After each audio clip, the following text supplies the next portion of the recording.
Barbara. Today I'm showing you how to make gluten-free tuna noodle casserole. It all starts with a cheesy mushroom sauce.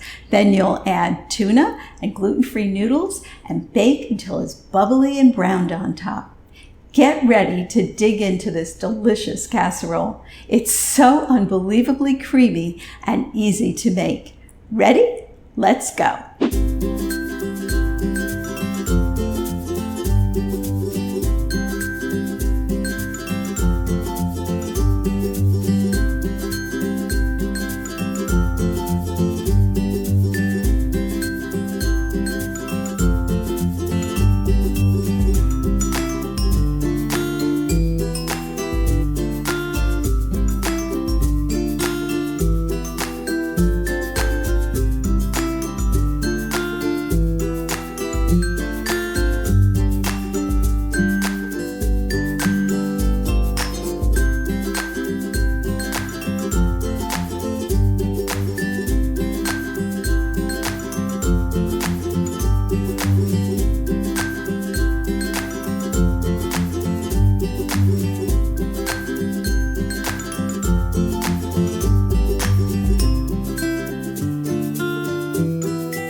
Thanks for watching.